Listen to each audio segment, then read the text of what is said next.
بسم اللہ الرحمن الرحیم۔ السلام علیکم پیارے دوستو، ایک مسلمان کا بھائی ہوتا ہے۔ اگر اسے تکلیف پہنچتی ہے تو درد اس مسلمان بھائی کو بھی ہونا چاہیے، پھر وہ دنیا کے کسی بھی علاقے میں کیوں نہ ہو۔ آج فلسطین کو دیکھیے، رفح کے اندر جو اسرائیل ظالم کر رہا ہے، جو ظالم اسرائیل جو وہاں کے معصوم لوگوں کو شہید کر رہا ہے، بے وجہ ان معصوموں کو تکلیف پہنچا رہا ہے، اور جو 57 اسلامک دیش ہے وہ بس ہاتھ پہ ہاتھ رکھ کر تماشا دیکھ رہے ہیں۔ ان لوگوں کو کوئی فرق نہیں پڑ رہا، وہ لوگ بس بیان بازی کر رہے ہیں، لیکن ایکشن کے نام پر کوئی چیز وہ نہیں کر رہے ہیں۔ تو ان نام نہاد مسلم دیشوں کو بس یہ کہنا چاہتے ہیں کہ تم سے حساب اللہ تبارک و تعالی ضرور لے گا۔ تم لوگوں کو سامنے ٹھہرا کر اللہ تبارک و تعالی یہ پوچھے گا کہ تمہارے ہاتھوں میں حکومت تھی، تمہارے پاس پاور تھی، طاقت تھی، پھر بھی تم لوگوں نے اپنے بھائیوں کی مدد کیوں نہیں کی۔ تو دوستو، میں جب چھوٹا تھا، میں کربلا کے واقعے کو سنتا تھا تو مجھے لگتا تھا کہ امام حسین اکیلے کیوں پڑے تھے، جبکہ مسلمان اتنی تعداد میں تھے، تو سارے مسلمان ان کی طرف کیوں نہیں آئے، یعنی ان کی طرف سے کیوں نہیں لڑے ظالم یزید کے خلاف۔ تو آج یہ بات سمجھ میں آ گئی ہے کہ فلسطین بھی آج کربلا بن چکا ہے، اور باقی سارے مسلمان بس تماشا دیکھ رہے ہیں۔ ہم ہی کیوں نہ ہو، تو دل تڑپ رہا ہے، رو رہا ہے۔ اللہ پاک سے دعا ہے کہ اللہ پاک فلسطین کے مسلمانوں کی حفاظت فرمائے، ان بچوں کی حفاظت فرمائے، آمین۔ پیارے دوستو، کمنٹ باکس میں آمین ضرور لکھے، کیا پتا کس کا لکھا آمین کب قبول ہو جائے۔ حال ہی میں سعودی عربیہ کے جو بادشاہ ہے وہ بیمار ہوئے تھے، اور بیمار ہونے کے بعد اب ان کی حالت جو ہے وہ بہتر ہے۔ تو حالت بہتر ہونے کے بعد انہوں نے ایک اعلان کیا کہ فلسطین کے 1000 لوگوں کو، یعنی جن کے لوگ شہید ہوئے ہیں، ان کے گھر والوں کو 1000 لوگوں کو انہوں نے چنا ہے، جن کی ذمہ داری سعودی حکومت نے لی ہے، ان کو وہ حج کروائے گی۔ تو یہ بات اچھی ہے، لیکن سوال یہ ہے کہ کیا ان لوگوں کو حج کروانا ہی آپ کا مقصد ہے؟ کیا آپ لوگ ان لوگوں کے لیے آپ آواز نہیں اٹھا سکتے؟ کیا ان لوگوں کی آپ گراؤنڈ پہ جا کے مدد نہیں کر سکتے؟ آپ کے پاس کیا کچھ نہیں ہے؟ دولت ہے، آپ کے پاس طاقت ہے، ہر چیز آپ کے پاس ہے۔ ایک طرف یہ دکھانا چاہتے ہیں پوری دنیا کو کہ ہم مسلمان کے خیر خواہ ہیں، ہم مسلمانوں کی بہت چنتا کرتے ہیں، اور دوسری طرف ان کے جو کام ہوتے ہیں وہ مسلمانوں کے خلاف ہی ہوتے ہیں۔ اسلام کے خلاف اب یہ لوگ جا رہے ہیں۔ سعودی میں کیا کچھ نہیں ہو رہا ہے، شراب کی دکانیں کھل رہی ہے، وہاں فیشن شو ہو رہا ہے، وہاں ننگی لڑکیاں گھوم رہی ہے، وہاں کے بیچز اب اتنے گندے ہو گئے ہیں کہ اللہ اکبر، بہت بری حالت ہو چکی ہے۔ اللہ ان لوگوں کو ہدایت دے، بس یہی دعا ہے۔ دوستو، یہ بات تو ہم سبھی لوگ بڑے اچھی طریقے سے جانتے ہیں کہ سعودی عربیہ اس وقت بڑی تیزی کے ساتھ بدل رہا ہے۔ صرف پچھلے کچھ سالوں کے اندر ہی سعودی عربیہ میں جس طرح کے کچھ بڑے بدلاؤ ہوئے ہیں، ان کے بارے میں آج سے لگ بھگ 20-30 سال پہلے تک کوئی عام انسان سوچ بھی نہیں سکتا تھا۔ حالانکہ اس بات سے بھی انکار نہیں کیا جا سکتا ہے کہ اس وقت کے ساتھ ساتھ بدلاؤ بھی ضروری ہوتا ہے، ورنہ ایک انسان یا پھر ایک ملک وقت سے پیچھے رہ جاتا ہے۔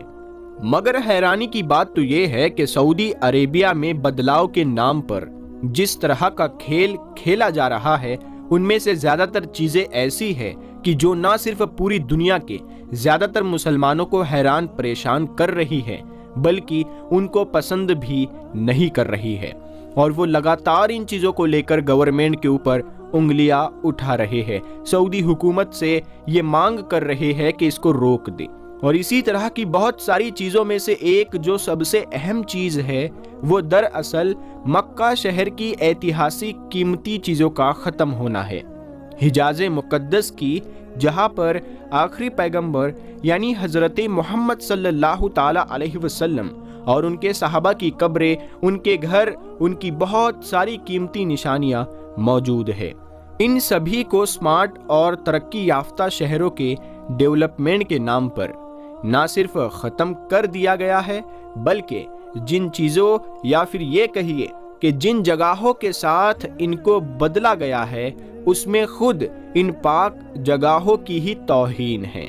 یعنی ان کی گستاخی کی گئی ہے۔ رپورٹس کی مانے تو مذہب اسلام کا سب سے مقدس شہر یعنی مکہ اپنی لگ بھگ 95% ایتہاسک وراثت کو کھو چکا ہے، یعنی جو اس کی قیمتی ایتہاسک چیزیں تھی ان میں سے 95% ختم ہو چکی ہے، اور یہ سب کچھ ہوا ہے اونچے اونچے ٹاور اور آسمان کو چھوتی ہوئی اونچی اونچی بلڈنگز کی وجہ سے۔ نئے ڈیولپمنٹ کے نام پر اسلامک اتہاس کی ان بڑی بڑی نشانیوں کو بڑی تیزی کے ساتھ ختم کر دیا جا رہا ہے، جس میں پرانی مسجدیں اور بہت سارے صحابہ اکرام کی قبروں کے نشان اور اس کے علاوہ ان کے گھروں کے نشان تک موجود ہے۔ اور ظاہر ہے یہ سب کچھ اس لیے کیا جا رہا ہے کیونکہ جو نئی نئی اونچی اونچی بلڈنگز بن کر کھڑی ہوگی وہ سعودی عربیہ کو لاکھوں ڈالر کما کر دے گی۔ حالانکہ ہم سبھی جانتے ہیں کہ دوسری سائیڈ میں جو اسلامک اتہاسک نشانیاں ہیں وہ بھلا سعودی عربیہ کو کچھ بھی کما کر نہیں دینے والی ہے۔ ظاہر ہے سعودی عربیہ یہ سب کچھ اپنے ویژن 2030 کے لیے کر رہا ہے، اور اس کا اثر ہم پہلے ہی جدہ اور ریاض جیسے شہروں میں دیکھ چکے ہیں،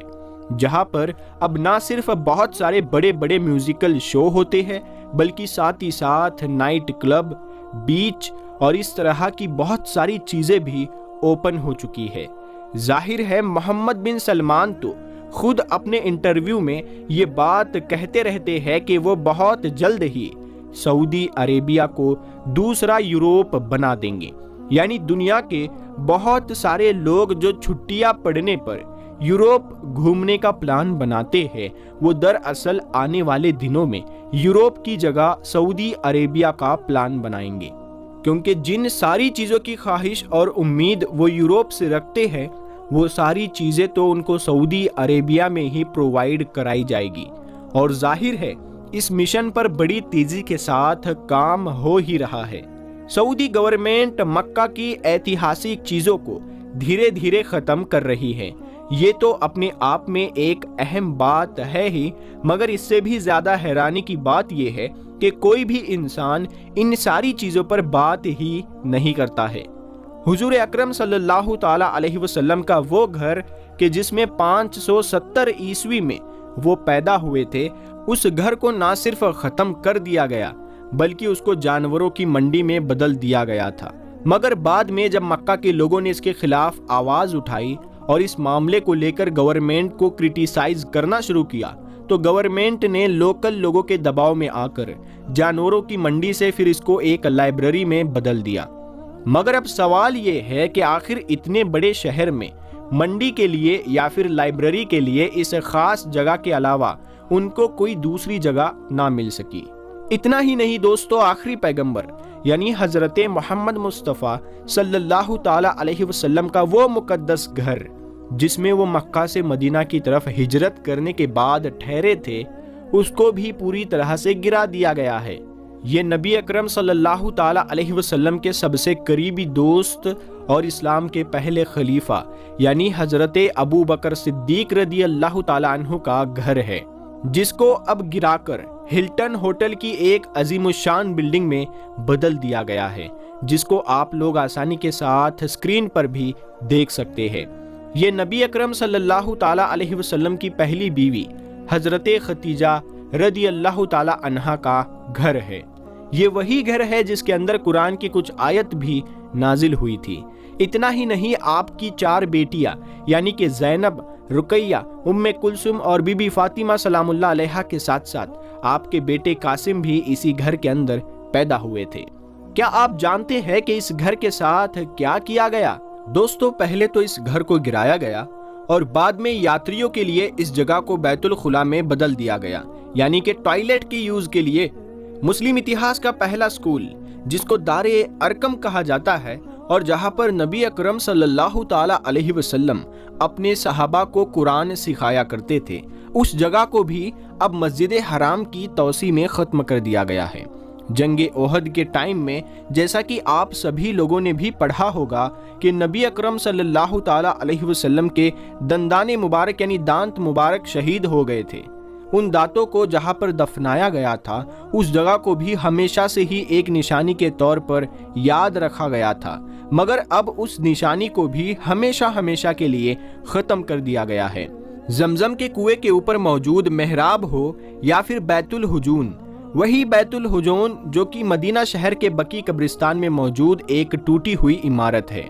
جہاں پر حضرت بی بی فاطمہ نبی کریم صلی اللہ تعالی علیہ وسلم کی وفات کے بعد اکثر اپنا وقت گزارا کرتی تھی، یہاں پر عبادت کیا کرتی تھی اور نبی علیہ السلام کو یاد کیا کرتی تھی۔ یہاں پر ایک کمرہ ہوا کرتا تھا جس کے اوپر گنبد ہوا کرتا تھا، اس گنبد کو بھی بعد میں ختم کر دیا گیا کیونکہ شیعہ مسلمان اس کو حد سے زیادہ مقدس سمجھ کر اس کی زیارت کرنے کے لیے آیا کرتے تھے۔ پوری دنیا کے انسانوں کی ماں یعنی کہ بیوی حوا کی قبر کے جو جدہ میں موجود ہوا کرتی تھی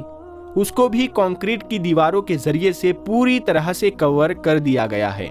پیغمبر حضرت محمد مصطفیٰ صلی اللہ تعالی علیہ وسلم کے والد یعنی کہ ان کے فادر حضرت عبداللہ کی قبر کے نشانوں کو بھی ختم کر دیا گیا ہے۔ اس کے علاوہ نبی علیہ السلام کے چچا یعنی کہ حضرت حمزہ کے نام کی جو مسجد ہوا کرتی تھی اور جو ان کا گھر ہوا کرتا تھا اس کو بھی سعودی گورنمنٹ کی طرف سے ہٹا دیا گیا ہے۔ صرف ان کی قبروں کے چاروں طرف معمولی سی کچھ نشانیاں باقی رکھی گئی ہے تاکہ ان کی قبر کو پہچانا جا سکے۔ آپ صلی اللہ تعالی علیہ وسلم کی ماں یعنی کہ بی بی آمینہ کی قبروں کی نشان کو بھی پوری طرح سے ختم کر دیا گیا ہے۔ چند اینٹ اور پتھروں کی مدد سے ہی عام لوگ پہچان پاتے ہیں کہ یہ نبی علیہ السلام کی ماں کی قبر ہے۔ اس کے علاوہ بھی ایسی بہت ساری مسلم ایتہاسک قیمتی عمارتیں اور یادگاریں ہیں جو پچھلے کچھ سالوں کے اندر ہی سعودی حکومت کے سسٹم کا شکار ہو کر ختم ہو گئی، اور ان ساری عمارتوں اور قیمتی چیزوں کو ایک ویڈیو میں مینشن کرنا بتانا ممکن نہیں ہے۔ اتہاس کے ایک مشہور قلعے کو بھی گرا دیا گیا جس کو سلطنت عثمانیہ کے دور میں 19ویں صدی میں پہاڑ کی اونچائیوں پر بنایا گیا تھا، اور یہ سلطنت عثمانیہ نے اسی لیے بنوایا تھا تاکہ مسجد الحرام کی اچھی طرح سے حفاظت کی جا سکے اور اوپر سے اس کے اوپر نگرانی کی جا سکے۔ حالانکہ دوستو سعودی عربیہ کے لوکل لوگ بھی اس چیز کو بڑی اچھی طرح سے سمجھتے ہیں اور ان ساری چیزوں کو لے کر بہت زیادہ پریشان بھی نظر آتے ہیں، مگر ظاہر ہے حکومت کے سامنے وہ لوگ بھی کیا کر سکتے ہیں۔ انٹرسٹنگ بات یہ ہے کہ ایک طرف سعودی عربیہ یورپ کو کاپی کرتے ہوئے ماڈرنائز تو ہو رہا ہے اور اس کی دیکھا دیکھی اونچی بلڈنگیں تو بنا رہا ہے، مگر وہ یورپ سے یہ نہیں سیکھ رہا ہے کہ آخر اپنی ایتہاسک وراثت کی حفاظت کیسے کی جا سکتی ہے